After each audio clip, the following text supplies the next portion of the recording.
심층 인터뷰 시작합니다. 기자 김원장입니다. 미국 대선 이제 한 2달 조금 더 남았습니다. 그리고 이제 한 3일, 사흘 후면 이제 TV 토론회 열리고요.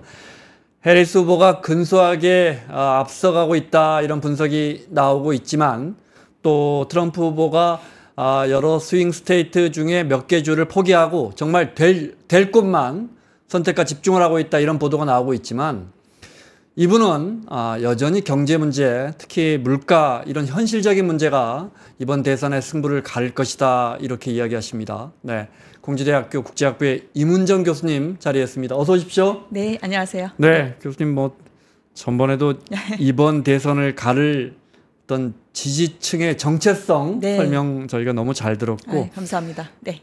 오늘은 그래서 어떤 게 승부를 가릴지 좀 여쭤봐야겠습니다. 네.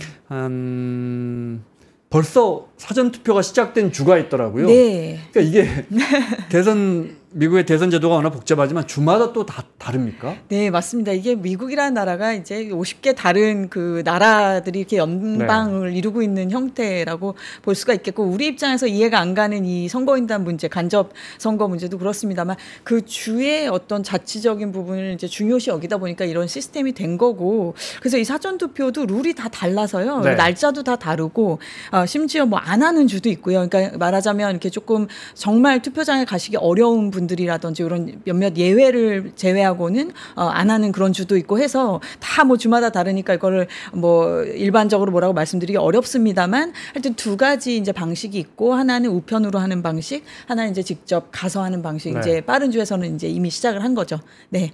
아직도 우편으로.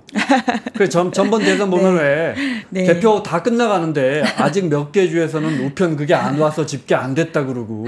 그래서 좀 뒤집어지기도 했었죠. 네. 네. 근데 이게 워낙 큰 나라니까요. 워낙 큰 나라니까 그런 물리적으로 또 우리 같이 이렇게 뭐 당일 배송 이런 게 되는 그런 개념으로 네. 생각했을 때 좀 어려운 부분들이 있는데 네. 어쨌든 이 그 사전 투표라고 하는 게 이 코로나 시국을 겪으면서 굉장히 늘어났습니다. 그래서 찾아보니까 2022년에는 27% 정도였었던 걸로 나오는데 그게 네. 더 늘어났었더라고요. 죄송합니다. 제가 연도를 잘못 말씀드렸네요. 미드텀 때 그러니까 43%까지 이제 이게 올라갔어서 네. 이 굉장히 뭐라 그럴까 이걸 선호하는 우리도 그렇잖아요. 네, 그렇습니다. 저도 사실 그렇게 하는데 네. 아무래도 선호하시는 분들이 점점 더 많아져서 뭐 예를 들면 2012년에 33%, 16년에 40%, 20년에는 69%까지 올라가고 아까 미텀 때는 그랬었다는 이제 결과들이 있고 네. 우편으로 하는 경우가 43%, 그러니까 이제 2020년 경우에요. 그리고 현장 간 분들이 26% 이렇게 나오거든요. 그래서 69%는 굉장히 높은 수치인데 이게 그때 아무래도 이제 코로나 그 팬데믹 상황이었으니까 더 이랬겠지만 이런 숫자는 안 나온다고 하더라도 상당히 이번에도 좀 꽤 높은 숫자가 나올 수가 있을 것 같고, 그리고 이제 성향적으로 보면은 아무래도 민주당을 지지하시는 분들이 이 사전 투표에 좀 더 적극성을 보이기 때문에 이제 그것도 우리랑 같네요. 네. 그렇다 보니까 이제 뭐 아무래도 공화당 지지자들은 좀 사전 투표 자체를 좀 신뢰하지 않는다든지, 우리도 좀 그런 성향이 있습니다만 당일 나는 현장에 가겠다 이제 이런 좀 경향을 보이는 거에 비해서 이제 좀 민주당 지지층들은 미리미리 하겠다라고 하는 게 있기는 한데요. 트럼프 대통령 본인도 지금은 이제 뭐 사전 투표가 됐든 뭐가 됐든 투표를 꼭 하십시오라고 할 정도로 지금 이게 양쪽이 다 그걸 독려를 하는 상황이라서 아무튼 뭐 숫자가 나와봐야지 알겠습니다만 뭐 사전 투표가 어떻게 뭐 하나의 큰 변수가 될 수도 있겠다 이렇게 보시는 전문가들도 있는 것 같습니다. 네. 트럼프 후보가 과거에 저 사전 투표 부정선거 이야기를 계속 했잖아요. 그랬었죠. 그 조작된다고. 네. 이번에는 그때 그걸로 손해봤다고 생각하고 이번에는 그 이야기를 하지 않는다라는 분석이 있더라고요. 뭐 그런 측면도 없지 않을 것 같고, 그리고 지금은 뭐 양쪽이 다 정말 종이 한 장으로 이길 것이기 때문에 결국은 어느 한쪽이 네. 지금 뭐 최대한으로 결집을 해야 하는 상황이니까 뭐 지금 사전 투표가 됐던 뭐 당일 투표가 됐던 투표를 안 하는 것보다는 네. 양쪽이 다 그거를 이제 지금 원하는 것 같은데, 이제 변수를 좀 생각을 해볼 게 지금 아까 우리 기자님 말씀하셨다시피 9월 10일이 17일이 지금 TV 토론입니다. 그리고 18일에 이제 이른바 그 허시머니라고 그러죠. 그때 그 스캔들이 있었던 거 입막음 돈 네, 그거에 네, 네. 대한 이제 형량이 나오는 게 이제 18일 정도로 1심이죠. 그렇죠. 네. 이게 보여지기 때문에 요 지금 사전 투표 요 기간 안에 이런 일들이 벌어진단 말이에요. 그러면 이게 이제 표심에 어떤 식으로 영향을 미칠까 이런 좀 굵직한 국면들이 몇 개가 있을 수 있겠다고 말씀드릴 수 있을 것 수많은 같습니다. 소송 중에 하나인 거죠. 그러자 그 왜 네, 1억인가 2억을 네. 그 성관계 네, 네. 맺었던 여성에게 줬는데 네. 그 돈이 회사 돈이라 네, 또 그래서 횡령 뭐 이런 예, 거죠. 예, 맞습니다. 네. 이게 보통의 사안이었으면 어마어마한 메가톤급인데 트럼프 후보라는 특수성 이건 뭐 그냥 뭐 그리고 뭐 이제 우리 게다가 뭐, 1심이고요. 네, 뭐 우리도 그런 측면이 있습니다만 어차피 트럼프 지지하시는 분들 입장에서는 저도 이렇게 미국에 있는 지인들하고 대화를 이렇게 나눠보다 보면은 뭐 어차피 지지하는 분들 입장에선 이거는 심지어 심하게 얘기하시는 분들은 거의 뭐 민주당이 조작한 사건 내지는 거의 덫을 놓은 사건 뭐 이렇게까지 얘기를 하는 분들도 있다고 하시니까 좀 그런 얘기를 들으면 좀 뜨악 싶기도 한데 뭐 그게 이제 결국은 지지자들인 그런 거 가지고 지금 어차피 흔들리지는 않는 상황인 것 같습니다. 예. 사전 투표를 그렇게 많이 하는지 몰랐고 그 말씀드리려면 뭐 예를 들어 절반 한다고 하면 네. 11월 5일 날 절반하고 사전 투표 절반 한다고 글쎄, 하면 네. 두 후보 입장에서는 뭐 오늘 내일까지 빨리 앞으로 뭐 한 달 동안 이게 잘 해야 네. 그 안에 결정 난다고도 볼 수도 있겠죠. 과언이 아니네요. 그죠? 네, 뭐 11월 5일 전에 그 결과를 사전 투표 결과를 다 알 수는 없지만 당연히요. 네. 없지만 뭐 이미 절반을 해버린다. 그렇기도 하고 뭐 자기들끼리 또 얘기를 하겠죠. 유권자들 동네에서 모여서 얘기를 한다든지 어떤 그런 분위기를 형성하는 데는 도움이 될 수 있을 거니까요. 그래서 아무튼 이 추세를 할 때 만들어가는 데 있어서 지금 해리스가 조금 유리한 거는 사실인데 이 추세를 계속 이어갈 수 있을지 이게 아까 말씀드린 특히 TV 토론을 지금 역대 어느 때보다도 지금 초미의 관심사기 때문에 이 TV 토론에서 잘 이렇게 양쪽 후보가 어떻게 스스로를 잘 방어하면서 상대를 공격할 수 있는지가 상당히 꽤 관건이 될 것 같습니다. 네. 이런 흐름을 좀 볼까요? 네. 이것저것 따져보면 분명히 과거에는 후보 바뀌기 전에는 트럼프 후보가 분명하게 앞서가다가 지금은 근소하게라도 뭐 여러 여론조사의 차이가 있지만 해리스가 앞서가는 것 같고 어제 나온 거 보니까 또 뭐 세 곳 중에 뭐 한두 곳은 해리스가 앞서가고 한 군데 박빙이고 이래서 앞서간다고 분석하는 게 좀 큰 의미 없어 보이기도 하고 어떻습니까? 저도 그렇게 생각합니다. 지금 뭐 해리스가 추세적으로 앞서는 것은 맞아 보이지만 우리가 다 이미 알다시피 어차피 popular vote 한 표라도 더 얻어서 전국 선거에서 그렇게 해서 이기는 싸움이 아니기 때문에 어차피 그 전국 여론조사라고 하는 게 의미가 없는 건 아니지만 그대로 되는 것은 또 아닌 거고 그리고 이제 말씀하신 대로 이제 기관마다 보는 게 다른데 결국은 이제 중요한 소위 말하는 스윙 스테이트 한 7개 주가 누가 이제 가져가느냐 그 싸움이잖아요. 근데 지금 이제 역시 제일 중요한 건 이제 펜실베니아 그리고 이제 조지아 굉장히 관심이 가는데 뭐 기관마다 역시 말씀하신 대로 다 다르지만 지금 조지아 같은 경우도 동률로 나오는 경우들도 있고요.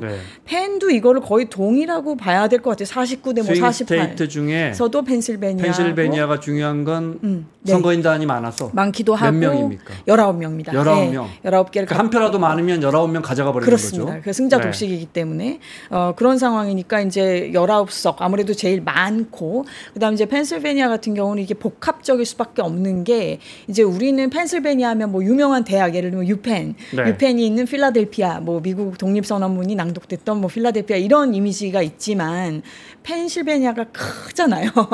큰 중에 이제 필라델피아도 있고 이제 피츠버그도 있고 그 외의 지역에서는 이제 전통적인 그런 공업 제조업 분야가 있었던 뭐 예를 들면 유리라든지 이런 뭐 석유 화학 뭐 아니면 우리한테 좀 이제 기억에 남는 사건으로는 이제 소위 말한 원전 사고죠. 3마일 아일랜드도 펜실베니아였기 때문에 전통적인 어떤 공업 지역으로서의 그 입지도 있고 또 농업 지역도 섞여 있고 약간 제가 저희 대학에 속해 있는 우리 충청도랑 좀 비슷한 게 네. 충청도도 서해안 쪽으로 가면 뭐 발전소도 많고 뭐 제철 이런 공장들이 있으면서 농업 지역이 있으면서 연구기관들도 있으면서 이래서 항상 충청도도 이게 스윙 스테이시 되는 거잖아요. 우리로 치면 스윙 퓨어방스인데 너무 와닿는 사례인데요. 정말. 네, 그래서 펜도 거의 충청도처럼 이게 그 구조가 그렇기 때문에 왔다 갔다 하는 것이고 이제 2016년 때 달랐고 그 뽑았던 것이 2016년 때 트럼프, 20년 때 바이든. 결국 펜이 결정을 했다라고 하면 너무 이제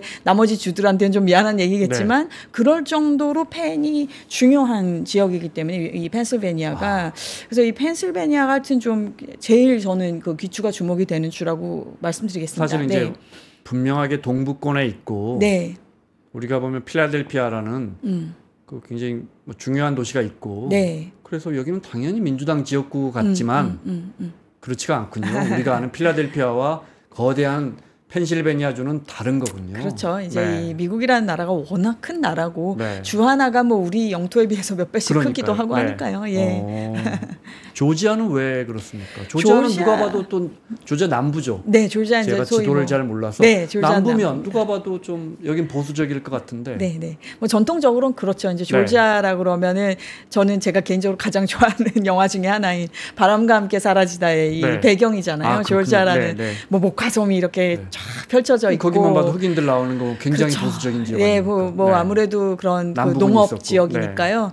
근데 이제 이 결국 시간이 가면서 인구 구성이 바뀌고 특히 우리 한인들한테도 이게 와닿을 수밖에 없는 게 우리 한인분들도 뉴욕이나 뭐 뉴저지 이제 버지니아 뭐 이런 쪽에 계시던 분들이 아무래도 이제 부동산 값이 너무 올라가니까 예를 들면은 뭐 예로 뭐 뉴저지 같은데 사업을 하나 비즈니스를 정리를 하시면 조지아 내려가면은 뭐 비즈니스 한두 개를 더 늘리고 또 사실 만한 집도 이렇게 하고 할 정도로 이게 가격 차이가 있었단 말이죠. 그래서 조지아 아틀란타 같은 경우 한인이 굉장히 늘었죠. 그래서 그런 한인 기아차도 있잖아요. 네, 그렇습니다. 우리 뭐 회사들도 많이 가 있는 것이 여러 가지로 지금은 조지아가 굉장히 한국 한인 분들한테 살기 좋은 곳이 됐을 거예요. 저도 이제 한 2년 전에 또 출장을 저희 대학 관계 일로 갔었는데 저희 대학도 이제 우리 학생들 인턴을 많이 보내거든요. 이 지역으로. 굉장히 그러니까 예전에 제가 뭐 십수년 전에 갔었던 조지아하고는 굉장히 달라졌죠. 그래서 그런 인구 구성이 비단 우리 한인들만 봐도 그럴진데 본래 이제 그 흑인들도 많지만은 이제 다른 그런 유색 인종들도 많아지면서 인구 구성이 바뀌다 보니까 아무래도 점점 더 그 스윙 스테이트가 되는 측면이 있는 것이죠. 네. 미네소타 같은 곳도 그렇대요. 그러면서 지금 팀 월즈 부통령 후보가 미네소타에서 주지사하다가 지금 된 거잖아요. 거기도 사실은 보수적인 지역구였는데 이민족들 자꾸 늘고 이러면서 그렇죠. 아무래도 산업이 아리조나 같은 경우도 비슷하다고 봐야 될 겁니다. 왜냐하면 이제 캘리포니아가 너무 비싸니까 이제 그 옆에로 가면서 미네소타도 마찬가지. 이런 이제 인구 이동이 그 부동산 값이 좀 큰 영향이 있었겠죠. 그러면서 이제 공장이나 비즈니스들이 옮겨가면서 이제 인구 구성이 바뀌는 부분 그런 것들이 이제 우리가 전통적으로 좀 생각했던 것하고는 그 다른 정치 성향을 이제 보이는 주들이 된 거죠. 그래서 일부 보도를 보면 이제 트럼프 후보가 우위를 점하다가 지금 조금 밀리는 추세에 있으니까 스윙 스테이트 아까 7개라고 교수님은 하셨는데 7개 중에 이제 뭐랄까 분명하게 될 것만 잡자 한 서너 개로 압축했다. 거기에 인력과 자금을 총동원하고 있다 이렇게 보도가 나왔거든요. 교수님 어떻게 보십니까? 글쎄 뭐 그것도 선거 전략상 뭐 필요하다고 생각할 수도 있겠죠. 어차피 그러나 글쎄요 그건 뭐 그네들이 또 판단할 문제겠습니다만은 아마 글쎄요 체력이 닿는 한 재원이 닿는 한 7개 주 중에서 적어도 아리조나, 노스캐롤라이나, 조지아, 네바다까지는 펜은 당연한 거고 신경을 써야 한다고 저 같은 경우는 생각을 하는데 왜냐하면 뭐 위스콘신, 미시간조차도 저도 제가 선거 만약에 그 책략가라면은 미시간조차도 이렇게 쉽게 지금 포기할 거는 아니지 않나 싶어요. 왜냐하면 미시간도 공업 지역이고 그러면서 거기도 이제 복합적인 거거든요. 예를 들면 옛날 이제 디트로이트를 중심으로 해서 이제 포드 자동차니 이런 자동차 산업이 발달했을 때는 그야말로 미국의 그 산업화 시대의 부를 일군 우리 이제 굳이 영어로 표현하자면 올드 머니들이라고 하잖아요. 그러니까 뭐 양반이란 표현 안 맞지만 네, 하여튼 네. 그 오래 전부터 잘 사는 사람들 그 그룹도 분명히 있는데 동시에 이제 미시간 같은 경우들도 이제 노동자분들이 많으시기 때문에 이게 섞여 있단 말이죠. 그러니까 스윙 스테이트가 되는 거고요. 그래서 네. 이 미시간 같은 경우도 지금 이 트럼프 캠프 입장에서 봤었을 때는 안 중요하다고 할 수가 없을 것 같은데 뭐 그런 보도가 또 있었다라고 하니 네. 뭐 선거 뭐 시간은 그렇게 많이 남지 않았고 이 많이 남지 않은 시간 동안에 좀 효율적으로 재원과 시간을 써야 한다는 차원에서는 뭐 그런 판단도 있을 수 있겠죠. 네. 네. 선거제도가 특이해서 참 네. 한 주에서 선거인 한 표라도 더 받으면 그 주의 선거인단을 모두 가져가기 때문에 네. 그럼 선거인단이 가장 많은 주는 당연히 캘리포니아입니까? 뉴욕, 그렇죠. 캘리포니아 뭐 네, 이런 네. 데겠네요. 네, 그럼 인구가 많은 지역들이 뭐 3, 40명? 뭐 텍사스도 그렇고. 텍사스 많겠군요. 근데 이제 네. 이런 데는 확실하잖아요. 이미 네. 뭐 여기는 그냥 텍사스는 트럼프 거고요. 뭐 캘리포니아가 리퍼블리칸이 된다는 거는 아마 네.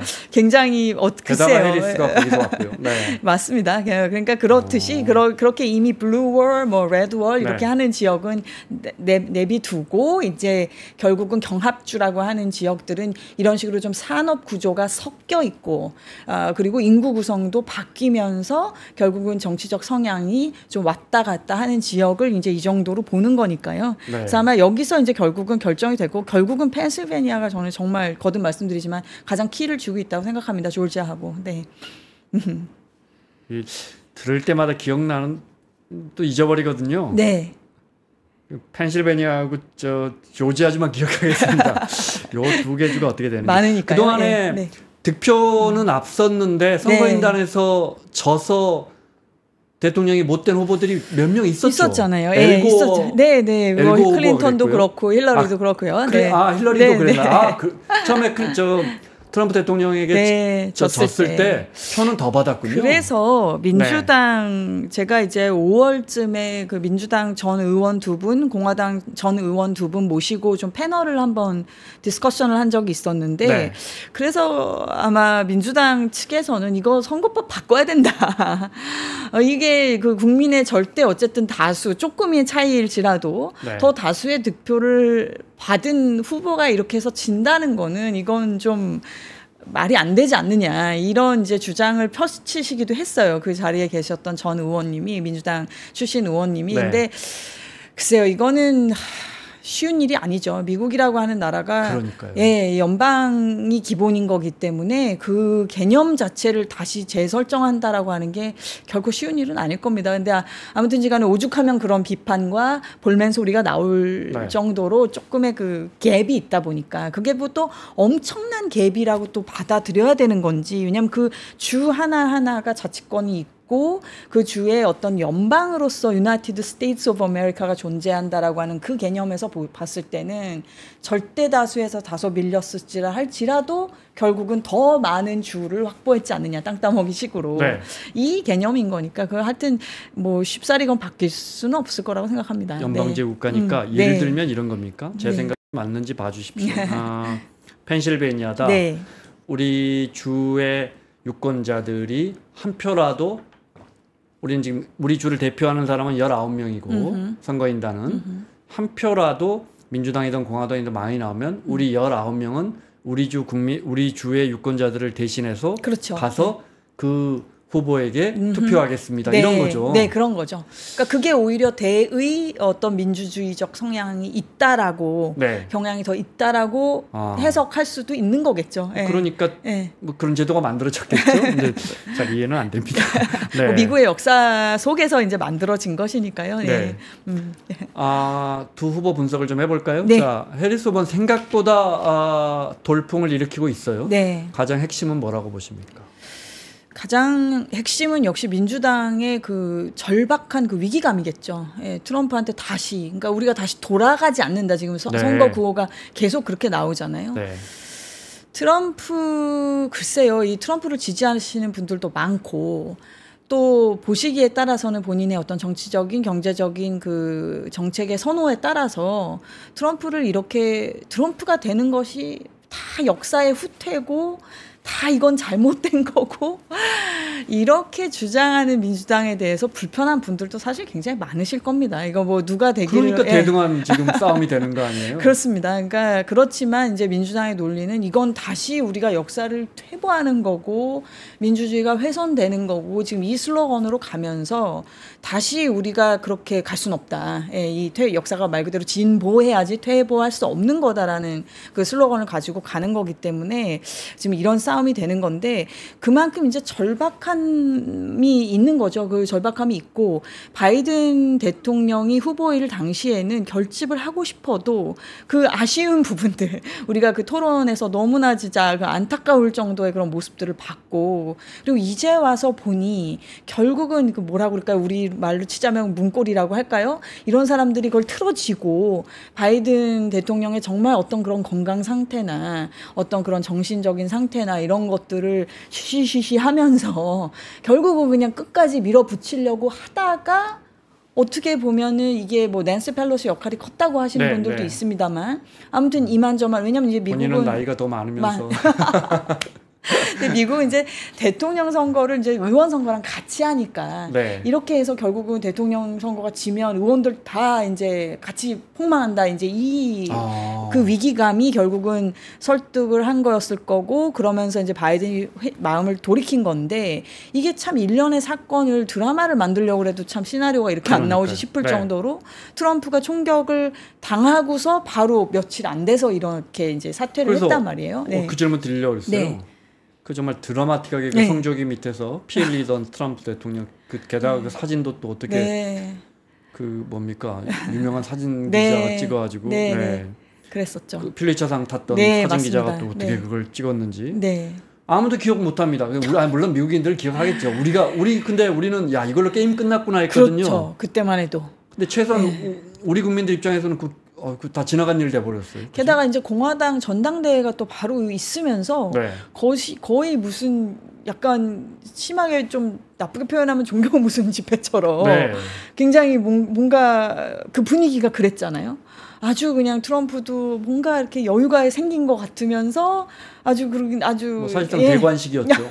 대관식이라는 표현을 쓰는 언론들도 많았습니다만 그런 분위기로 가다가 이게 후보가 바뀌어 버리니까 모든 게 다 지금 리셋 버튼이 눌러졌단 말이에요. 그러니까 트럼프 캠프 측에선 사실 당황스러울 거고 그리고 바이든의 어떤 그 점을 공격하기 위해서 펜스 같은 사람을 영입을 했을 텐데 이것도 일정 부분 이게 지금 흐려졌단 말이죠. 그래서 그런 부분들 때문에 지금 이 칼날의 끝이 무뎌진 것 같이 보이고 트럼프가 이 헤드라인에서 좀 사라졌고 그러면서 이제 이 결집을 해서 지금 결국은 해리스가 너무 좋아서라기보다는 어떻게 보면 그 민주당을 지지하고 내지는 좀 저쪽 공화당으로 가야 되나 하던 사람들조차도 이제 다시 민주당 성향이 더 강했던 분들은 결집을 하는 그 결과인데 또 해리스 본인도 지난 어떻게 보면은 4년 가까운 시간 동안에 본인도 스스로 준비를 한 부분이 있었겠죠. 왜냐하면 워낙 고령이시고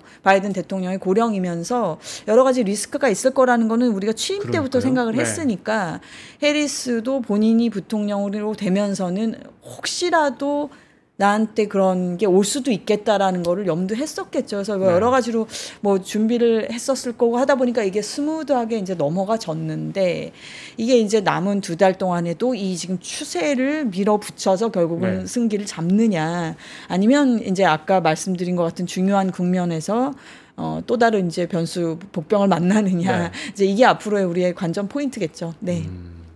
교수님 말씀은 일단 물론 여러 가지 요소가 있겠지만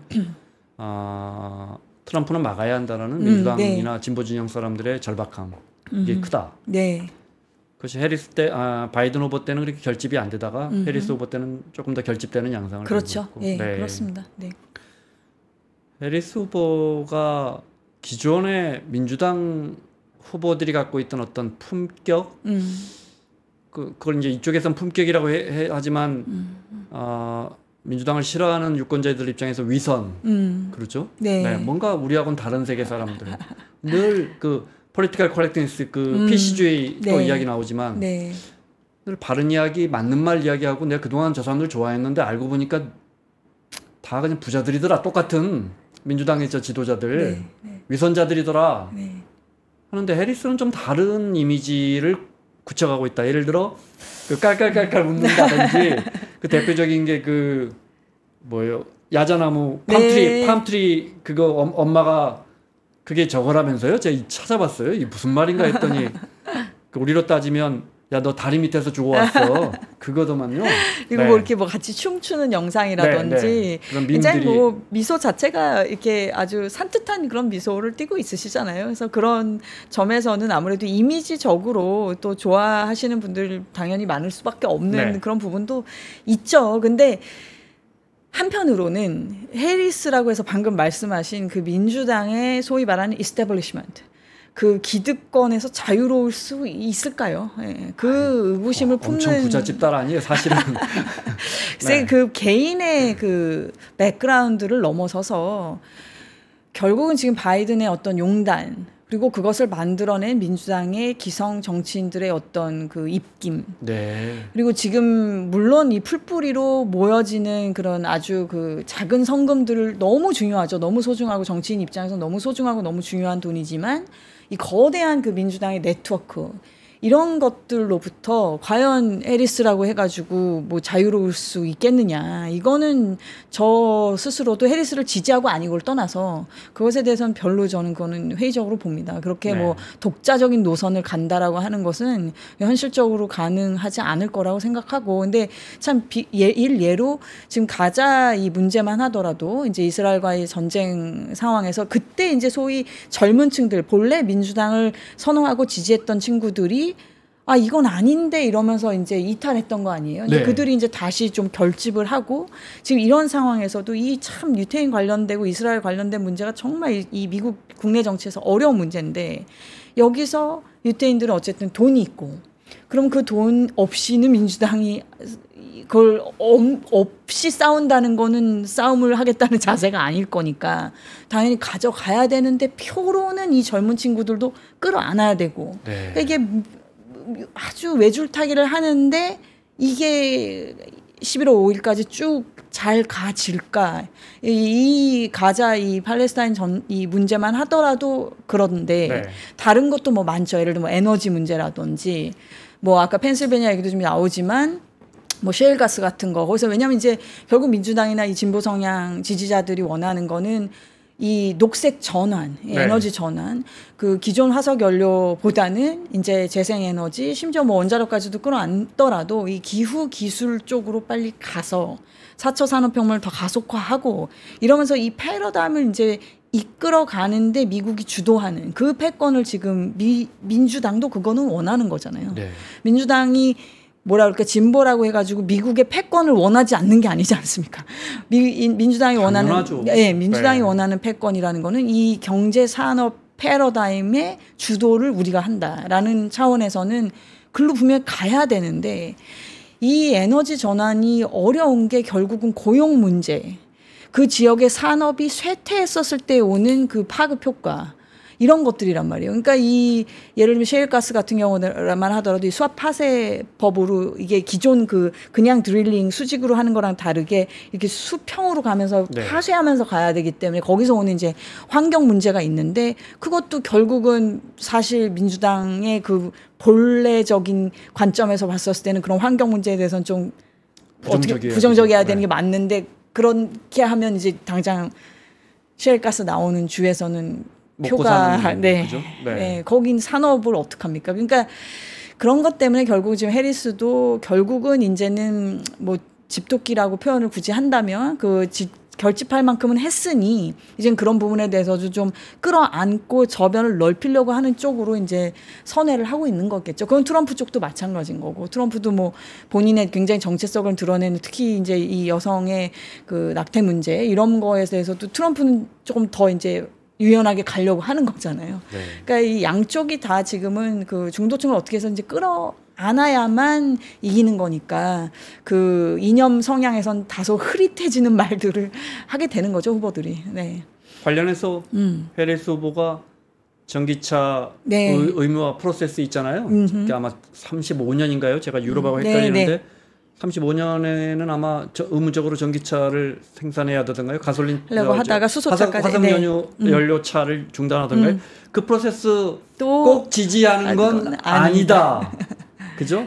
그쵸. 그 자동차 산업이 정말 어려운 게 그렇게 많은 노동을 그 생산할 수 있는 산업이라고 하는 게 그럼요. 그게 참 없죠. 잘 없죠. 그러니까 그런 산업을 쉽사리 거대한 클러스터를 만들어야 되니까. 그렇습니다. 그러니까 그리고 결국은 이 재생에너지 기후기술이라고 하는 게 어느 순간 이렇게 보니까 결국은 지금 중국이 다 앞서가고 있단 말이에요. 많은 부분에서. 그 서플라이 체인에 있어서도.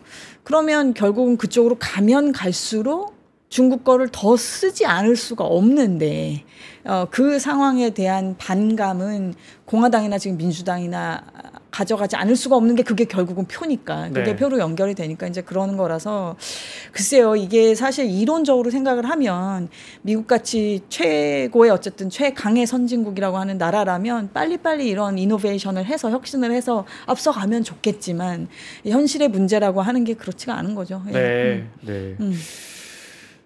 집토끼는 좀 잡았다 생각을 하는 것 같아요. 그러니까 이렇게 우클릭하는 그 부유세 정책도 조금 후퇴하는 언급이 나왔다고 하더라고요.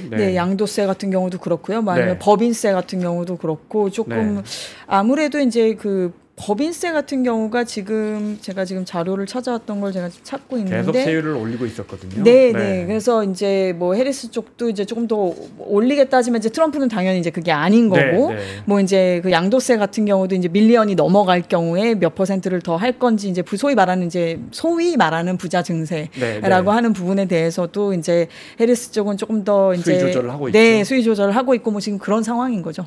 트럼프로 이야기가 넘어가겠습니다. 뭐 밀리고 있는지 사실 모르니까 밀리고 있다는 보도가 나오는 이렇게 표현할까요? 트럼프가 갖고 있는 강점은 여전히 유효한 거죠. 여러 강점들. 저는 그 부분은 여전히 있다고 봅니다. 왜냐하면 그때 제가 저번에 우리 김원장 기자님하고 녹화 방송했었을 때 말씀드렸던 그 정체성. 그 문제가 여전히 있고요. 왜냐하면 PC가 있지만 그 PC에 대한 그 반대에서 정치적 올바름주의, 정치적 올바름주의에 대한 참 애매합니다. 그거를 이제 지적하면서 좀 비아냥거리는 말투로 워키즘이라는 표현을 쓰죠. 그러니까 뭐 깨어 있는 자들인 척하는 너네들 이런 약간 워키즘이라는 표현을 쓰는데. 너네만 깨어 있고 너네만 옳고 너네만 항상 선하고 우리는 다 못됐어? 이런 반론. 그게 이제 간단한 문제가 아니죠. 특히 이제 이 성소수자 문제라든지 뭐 여성 낙태 문제도 그렇습니다만 이러한 사회 이슈를 둘러싸고 특히 이제 미국이란 나라가 물론 이민 국가고 기독교인이 다인 나라가 당연히 아니지만 그 미국이라고 하는 나라가 생기면서 여기까지 오기까지의 그 기저에 깔려 있는 그 기독교적 가치관, 뭐 바이블 벨트라는 표현을 할 정도니까요. 남부의 몇몇 주들을 놓고서 그럴 정도로 그 기저에 깔려 있는 어떤 그런 나름대로의 그 신념들이나 뭐 가치관들이 있는데 그게 이제 소수자를 리스펙트하고 존중하고 누구도 이렇게 차별받거나 제외받지 않아야 한다는 것은 누구나 그거는 공감을 하고 당연히 동의해야 하는 가치겠지만 그렇다고 해서 뭐 그렇게까지 나가야 되느냐 뭐 구체적인 사례를 얘기하기가 좀 민망할 정도인데 그렇게까지 나가야 되느냐라고 하는 평범한 사람들도 많잖아요. 그러니까 예를 들면 뭐 공립학교의 화장실 문제들 뭐 이런 것들이 그래서 이런 트럼프를 너무 또 그것도 좋아하시는 분들도 분명히 있지만 도저히 이 너무 PC를 아주 레디컬하게 주장하는 거에 동조할 수 없는 분들 이런 분들도 많이 있는 거고 그 정체성에 얹어서 역시 트럼프가 아마 다음 주 그 토론 때도 저는 그걸 제일 공격할 거라고 보는데요. 경제를 제일 공격할 거라고 봅니다. 결국은 바이든 대통령 4년 동안에 IRA도 그렇고 뭐 칩스 액트도 있었고 여러 가지 이제 소위 말하면 뭐 루즈벨트식인 거죠. 뉴딜 정책식으로 다시 우리나라 안에 산업을 부흥하겠다라고 하는 그 어프로치를 한 건데 그런 접근 방식을 취한 건데 그 바이든의 어떤 그 정책의 효과를 체감하기에는 일단은 인플레가 너무 계속 심하고 둘째는 그걸 체감하기에는 어떻게 보면 시간이 좀 더 필요한지도 모르죠. 그 정책적 방향을 계속할 수 있는 정도의 시간이 있었으면 좋았겠지만 뭐 바이든 대통령 입장에서는 안타깝지만 4년이라는 시간이 그렇게 긴 시간이 아니고 일반 미국 국민들이 다 정말 바이든의 그 소위 말하는 약간 그린 뉴딜적인 정책을 해서 아 우리가 정말 더 앞서가게 됐고 잘 먹고 잘 살게 됐다고 느끼지가 지금 않잖아요. 당장은 이게 제일 발목 잡는 게 인플레고 주요 도시의 그 부동산이 제일 문제고 렌트값이 네. 그러면서 뭐 저도 이렇게 뉴욕에 있는 지인들 렌트값 얘기 들어보면 저도 뉴욕에 살아봤지만은 이렇게 턱이 떨어질 정도의 값이니까 그걸 내고 감당할 수 있는 사람이 과연 있을까 싶을 정도로 소득도 많이 올랐지만 소득이 절대 못 따라가거든요. 뭐 5,000불, 6,000불을 스튜디오에 그렇게 얘기를 하는데 그거는 지금 뭐 우리나라 지금 환율도 또 이렇게 돼 있으니까 700만 원, 800만 원을 내고 월세를 산다는 게 뭐 샌프란시스코 이런 데는 더 말할 것도 없고 베이에어리아는 더 지금 심하니까요. 그러니까 상당수의 젊은이들이 홈레스가 되고 뭐 이런 지금 사회적인 문제가 심각하잖아요. 그래서 이게 그런 IRA 이런 경기부양 정책 나름 그 리쇼어링이라고 해서 미국 안에 공장을 다시 갖고 오는 것들 이런 것들이 아직 체감을 느끼기에는 하여튼 시간이 부족했고 인플레가 여전히 너무 심하다. 그래서 인플레를 이제 파월 의장이 이걸 다시 이제는 그 금리가 일단 높은 것은 뭐 일반적인 사람들한테 다 고통이니까요. 이게 지금 전 세계적으로까지 고통을 분산시키고 있잖아요. 그래서 이걸 어떻게 해서든지 금리를 낮춰야 되겠는데 아무튼 그런 부분들. 인플레 플러스 금리 높은 것들. 저는 네. 교수님 말씀하시는 게 너무 공감이 되는데요. 그렇죠. 그렇죠. 가처분 소득이 줄었잖아요. 일자리가 흔들흔들하는 중서부의 백인 근로자다. 바이든이나 민주당 후보들이 민주당 행정부가 기후변화 협약으로 뭐 우리가 이니셔티브를 진다든지 뭐 이란 핵 협정을 해서 이란의 비핵화를 그럼 뭐 합니까? 집에 갈 때 기름값 보면 44% 올라 있고 트럼프 대통령이 베이컨 4배 올랐다는데 그건 물론 뭐 지나친 과장이고 뻥이겠지만 어쨌든 베이컨 가격이 많이 올랐을 거 아니에요. 뭐 안 봐도 뻔하죠. 우리도 많이 올랐는데 미국 얼마나 많이 올랐겠어요. 네, 맞습니다. 맥도날드 같은 화날 것 같은데요. 이런 데도 그렇고. 그러니까 그게 강력한 에너지가 되는 거죠. 그게 엄청나게 그냥 월급 저도 월급쟁이입니다만 월급 받는 사람들한테는 가처분 소득이 확 줄은 거잖아요. 월급이 뭐 그 같이 받쳐줄 만큼 오른 게 아닌데 당장 렌트를 어마무시하게 내야 되고 기름값 말씀하신 휘발유 넣을 때 그래야 되고 일상 그로서리 값이 이렇고 이러면 이거는 불만이 안 나올 수가 없죠. 그러니까 이거는 또 운전을 잘 많이 할 수밖에 없고 나라가 크니까 뭐 대중교통 버스 타고 가는 것도 한계가 있고 그러니 결국은 지금은 꼭 이게 진보냐 보수냐 이런 걸 떠나서 지금 다른 민주국가들도 마찬가지 현상을 좀 보이고 있다고 생각하는 게 결국은 지금 시딩 앉아있는 정권에 대해서는 다 불만인 것 같아요. 지금 현직에 대해서는 왜 인플레가 당장 이러니까 나 먹고 살기 힘드니까 먹고 살기 힘드니까 지금 앉아있는 사람들은 다 싫은 거죠. 이 금리 이렇고 그러니까 그거는 글쎄요 뭐 그게 운이겠죠. 지금 어떻게 보면 민주당이 그 부분을 어떻게 그 설파를 하고 이 부분을 남은 기간 동안에라도 그 유권자들을 설득할 수가 있겠느냐라고 하는 것이 최대의 관건이라고 봅니다. 네.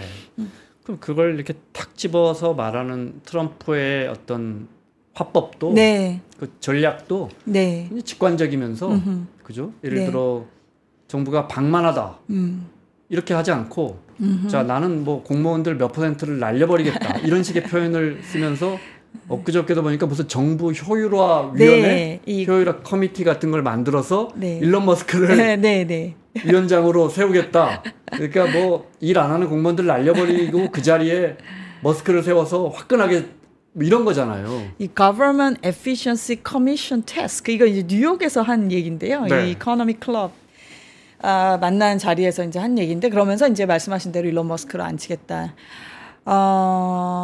시간이라는 게 가다 보면은 전 정부 조직이라는 게 좀 비대해지는 측면이 있고 물론, 우리만 해도 당장 뭐 공기업들 비난 많이 받기도 하고 그러잖아요. 그리고 그 공공기관에 대한 어떤 그런 비판적인 시각도 있습니다만 소위 이제 트럼프가 2016년에 당선이 된 것도 그 워싱턴의 이스태블리시먼트들, 그 기득권들에 대한 분노란 말이에요, 결국은. 네, 네. 힐러리가 아무리 진보적인 성향이 있고, 뭐, 아무리 뭐 여성 후보고 하더라도 힐러리야말로 워싱턴의 가장 기득권 중에 기득권이죠. 네, 기득권이죠, 사실. 네. 어마무시한 기득권이죠. 네. 그거를 이념적 성향이 진보적이라고 해서 부정할 수가 있겠습니까? 그러니까 그렇게 해서 안 된 거. 근데 그것을 공격한 이가 뉴욕의 부동산 디벨로퍼의 또 다른 빌리어네어라는 게 참 이게 역사에 뭐라고 표현할 수 없는 아이러니라고 할지. 네. 뉴욕의 디벨로퍼이면서 리얼리티 쇼에 나와서 You are fired라고 외친 사람은 좀 가식은 없어 보이잖아요. 그렇고 워싱턴 안에 그 이너 서클에서 그 나눠 그렇죠. 먹는, 네. 나눠 먹는 그 기득권은 적어도 아니었다는 거니까. 네. 그리고 그 기득권 날려버리겠다고 맨날 하니까. 그렇죠. 그러니까 거기에서 오는 그 속 시원함이 있는 거고 그게 트럼프의 가장 강점인데 여기서 이 일론 머스크 영입이 혹시나 이게 좀 양날의 검이 되려나 이런 생각도 좀 드는 게. 네. 일론 머스크야말로 이제 소위 말하는 실리콘밸리 IT 이 소위 빌리어네어 중에 빌리어네어의 네. 그 대표 주자 중에 하나잖아요.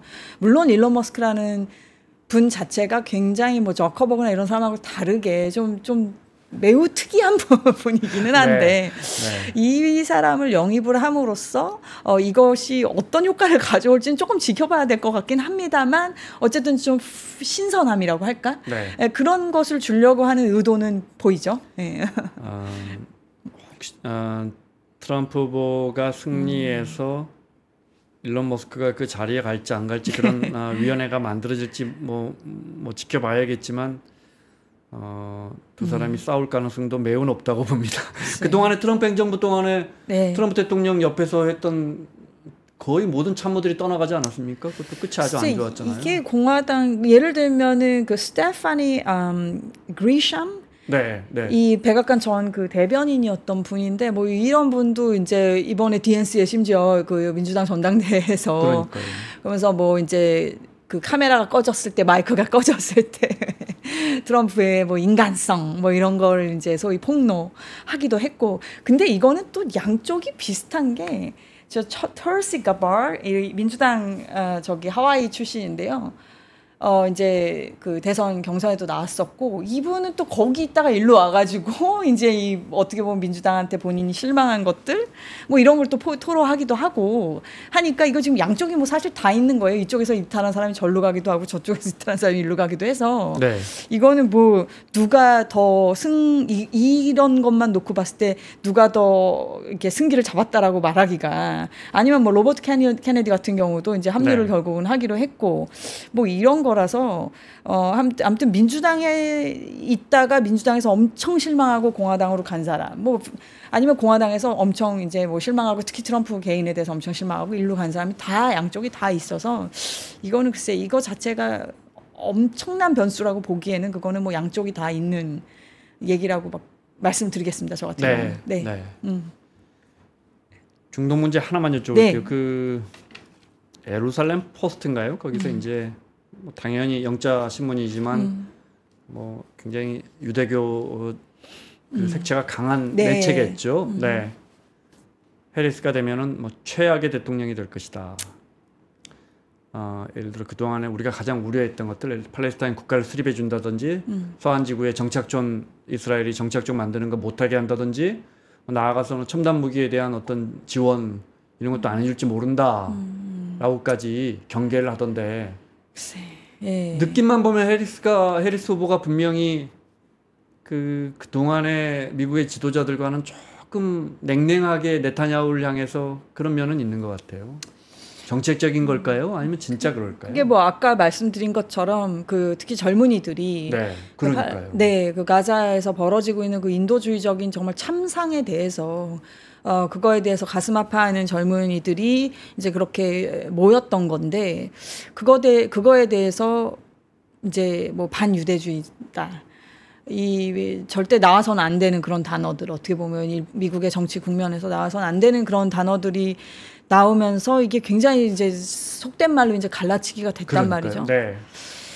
우리 이제 한국 입장에서는 사실 중동의 평화가 너무 사실 절실하죠. 모든 나라들이 다 평화를 원하지만 특히 우리 같이 기름 없고. 네. 여기서 제가 이제 이 인도주의적 참상을 놓고 기름 얘기를 해서 너무 죄송한데, 우리의 또 현실은 그 가슴 아픈 인도주의적 참상을 목도하면서도 당장 거기서 자원을 조달을 해 와야 되는데, 네.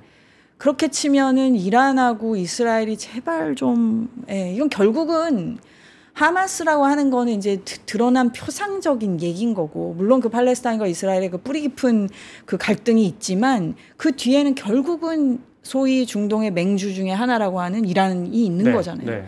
그럼 이 이란과 이스라엘은 정말 화해가 안 되죠. 여기는 정말 화해가 안 돼. 그럼 결국은 미국 정치인들도 그걸 알 수밖에 없고, 결국은 이쪽을 택하려다 보면 이쪽을 놓치게 되고, 이렇게 된단 말이죠. 그래서 이란이 지금 대통령도 바뀌었고 해서 사실은 우리가 국제정치 어떤 평화의 관점에서 보면 민주당 예를 들면 해리스 부통령 지금 후보가 돼서 네. 좀 더 이란하고도 다시 이제 건설적인 대화를 다시 나눠보고 이렇게 해서 제발 좀 평화가 왔으면 좋겠다마는 아마 쉽지 않을 것 같습니다. 그렇게 해리스조차도 그렇게 공공연하게 할 수 없을 거예요. 그리고 설사 해리스가 대통령이 된다 하더라도 네. 그게 쉽지 않을 거라고 저는 생각합니다. 물론 그건 결국은 미국 내의 국내 정치죠. 그거는 결국은 그러니까 우리가 이제 국제 정치학에서도 퍼트남이라고 하는 자바드대 교수가 이제 양면 게임이라는 얘기를 하는 게 결국은 국제 정치라고 하는 것도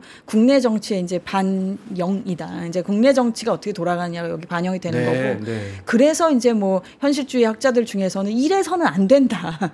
국내 정치로 국제 정치가 후들려서는 안 된다라고 주장을 하는 이들도 있지만 결국은 민주 체제를 운영하는 국가의 피선거 되는 정치인 자기 뽑아준 사람들이 자기 유권자인데요. 뭐. 그렇습니다. 네. 유권자가 원하는 방향으로. 근데 그것이 반드시 국익이나 세계 평화에 이바지하는 방향이 아닐 수 있음에도 불구하고 알면서도 끌려갈 수도 있는 거죠, 사실. 근데 네.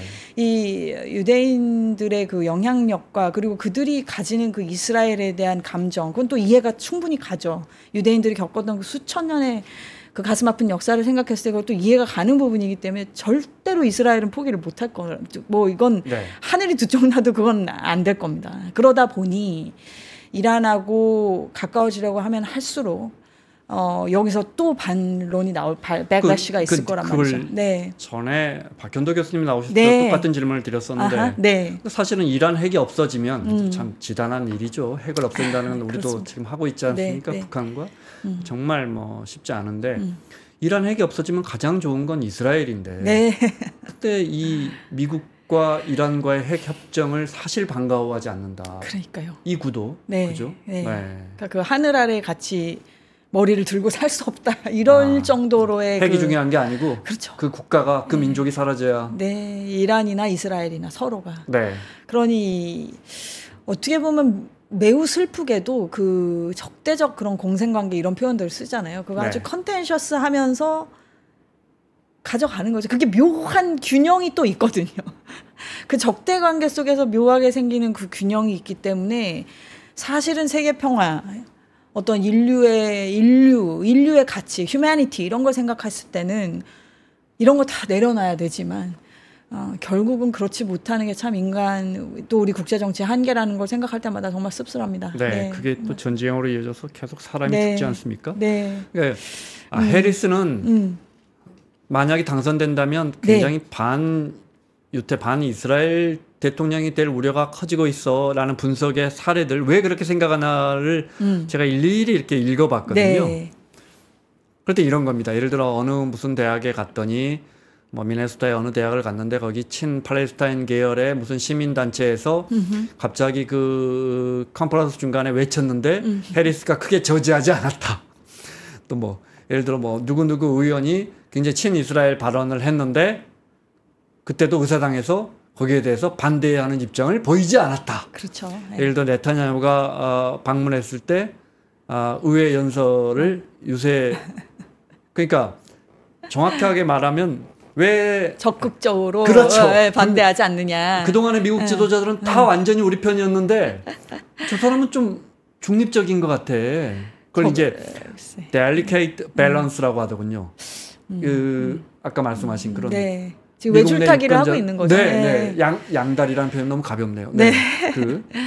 그게 그녀가 처한 지금 현실이죠. 그러니까요. 민주당은 본래 전통적으로 유대인들의 지지를 받지 않을래. 물론 공화당도 그걸 원합니다만 그래도 전통적으로는 소수다 보니까 민주당이 아무래도 이제 유대인들하고 더 이렇게 연결이 되어 있는 것이 거기에 이제 균열이 온 게 이 작년 10월 7일부터 지금까지 이어지고 있는 이 전쟁이고 게다가 지금 또 인질들이 또 죽었고 이 영상이 또 나오고 그럼 이 가슴 아픈 이거를 지금 목도하면서 그러면서도 민주당이라고 하는 그 정당의 어떤 지향하는 미국의 패권이라고 하는 것은 어떻게 보면 굉장히 이념적인 거죠. 미국이라고 하는 나라가 선하고 여기에 이 선함은 결국은 그런 자유라는 그런 가치에 기반을 둔 그래서 이 체제적으로 봤었을 때도 이 민주정을 운영하면서 이런 나라들하고 연대하고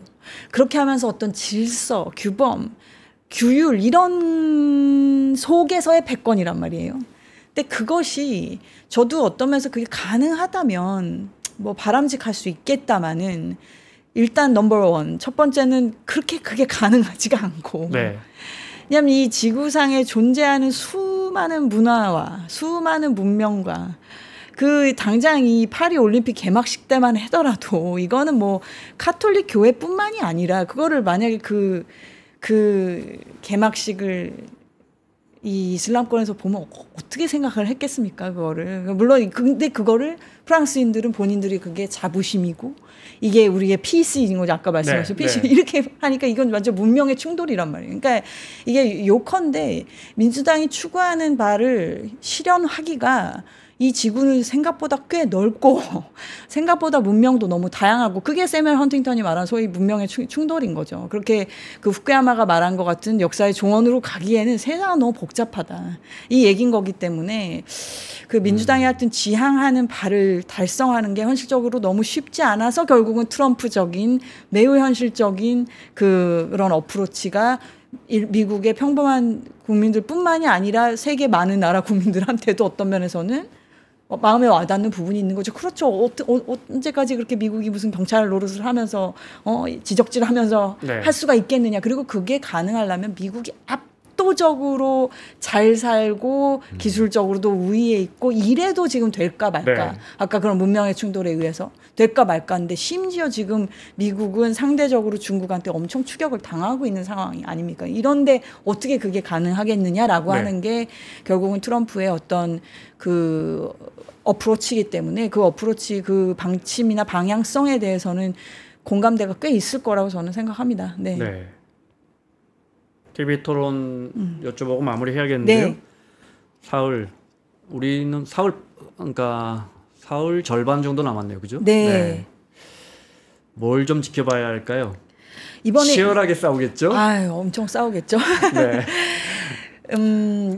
일단은 그 방식에 있어서 그 마이크 끄는 문제가 합의를 했더군요.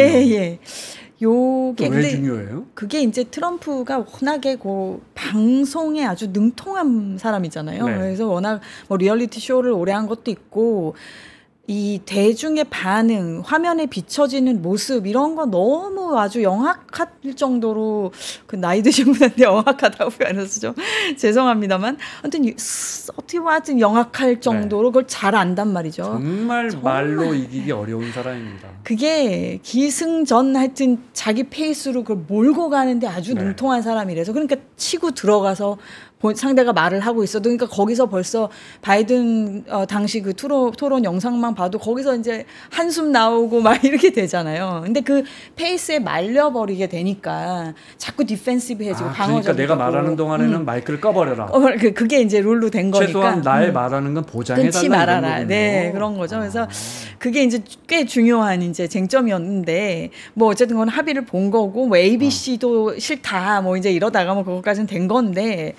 이제 그런 방식이 조금 어쨌든 바뀌었으니까 뭐 관전 포인트라면 그럼에도 불구하고 트럼프는 뭐 방송인 중에 방송인이니 뭐 룰이 바뀌었다고 해서 아주 실망스러운 지지자들 입장에서 아주 실망스러운 그런 퍼포먼스를 보이진 않을 거라고 생각해요. 뭔가 나름대로 엄청 연구를 하고 있을 거고 그리고 결국은 굉장히 공세적으로 나올 건데 이 해리스 부통령이 지금 약간 걱정인 게 다들 많은 그 언론들도 걱정하고 전문가들도 걱정하는 게 이분이 조금 컨텐츠가 네. 그냥 그동안의 바이든 행정부를 그냥 그 리피트하는 반복하는 수준 이상의 정말 당신의 철학과 어떤 그걸 가지고 트럼프의 철학이라고 말하는 게 좀 너무 조금 오버할 수도 있지만 트럼프는 나름대로 그 방침이 확실히 있잖아요. 네. 그러니까 흔들리지 않는 그 방침인데 그런 정도의 자신의 그 컨텐츠를 확고하게 밀어붙일 수 있을 만한 퍼포먼스를 해리스가 아직은 물론 전당대회도 있었고 뭐 CNN 얼마 전에 인터뷰도 하고 했지만 정말 이건 싸움이기 때문에 이 싸움에서 그거를 제대로 보여줄 수 있을지 그게 이제 관전 포인트가 될 거고 아마 거듭 말씀드리지만 인플레이션 가지고 엄청 공격을 할 거라고 저는 생각합니다. 결국은. 네. 또 베이컨 가격이 가격했군요. 4배나 올랐다고. 네. 네. 교수님 행간을 보면 네.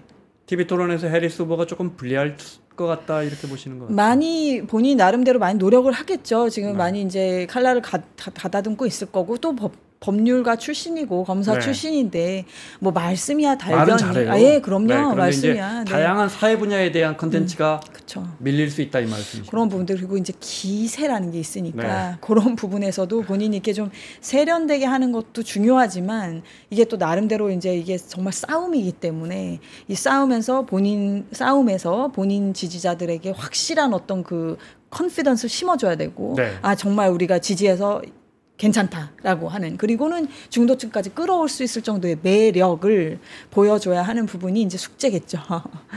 검사 대 범죄자 프레임은 어떻습니까? 뭐 집요하게 물어보면서 당신 이런 범죄 하지 않았냐? 뭐 의회 난입 같은 거 당신이 주도하지 않았냐? 이런 식의 할 것 같아요 그렇게. 근데 트럼프가 아마 잘 안 넘어갈 겁니다. 그리고 그게 이미 아까도 말씀드렸지만 지지자들한테는 이미 큰 의미는 없을 것 같고요. 중도층들도 이게 참 어떠면서 슬픈데 좀 이게 다 식상해졌다고 할까요? 좀 아무래도 시간이 너무 많이 보고 익숙해져 버렸다. 그러니까 이게 익숙해져 버리니까 뭐 이제 와서 고결한 후보인 거를 기대하는 것도 아니잖아요.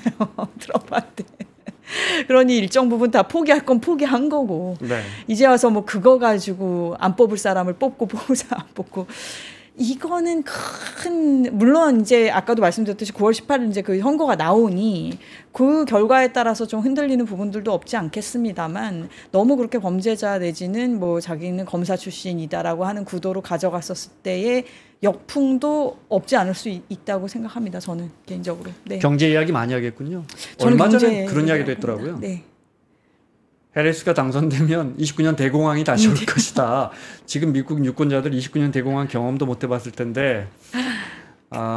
그게 이제 법인세율 얘기하면서 이제 그러니까 아까 이제 제가 숫자를 여기 써놓고도 그랬는데 이제 지금 21%니까 해리스 이제 28%까지 올린다고 했다가 뭐 이제 이런 부분들인데 이러면 이제 회사들 다 나가고 법인들 이제 공장들 다 나가고 이제 이 주장인 거죠. 공황 올 것이다. 그래서 이제 잡들이 없어지고 이제 이 주장인데. 그 트럼프는 해리스의 가장 최약점이 경제라는 걸 알고 있고 아마 그걸 가지고 계속 공격을 하면서 이런 다소 좀 과장됐다고 할지 모르지만 그런 어떤 공포 그걸 좀 심어주는 전략을 선택하는 것 같습니다. 네. 단어도 정말 직관적이잖아요. 뭐 이렇게 북핵 문제 할 때 잠깐 들어봤더니 우린 좋은 친구야. 우린 여전히 햄버거 먹을 수 있어. 잘 해결할 거야. 뭐 이런 식의 이야기하니까 이게 뭐 비핵화 프로세스나 이런 이야기가 들어갈 공간이 별로. 이번에 그 본인 책 화보집을 냈잖아요. 그 Save America. 뭐 395쪽에 달한다 그러는데 거기서도 김정은 위원장하고 찍은 게 10장 정도 뭐 좀 더 넘어간다 그랬나요? 대체 많은 부분을 차지했었나 보더라고요. 그래서 아무튼 이 21세기 어떤 이 미디어가 바뀐 이 시대에 나름 똑똑하게 대처하는 부분이 있죠. 트럼프가. 그러니까요. 마무리하겠습니다. 자, 오늘 공주대학교 이문정 교수님과 60일 한 두 달 조금 더 남은 미국 대선 뭐가 승부를 가릴 것인가. 교수님은 경제 그중에서도 물가가 승부를 가릴 것이다 이렇게 짚어주셨습니다. 오늘 말씀 고맙습니다. 감사합니다. 박근영, 이선영, 사경인, 염승환 투자 마스터들의 세심한 케어로 건강한 투자 습관을 만드세요. 3프로 멤버십 3프로 앱에서 확인하세요.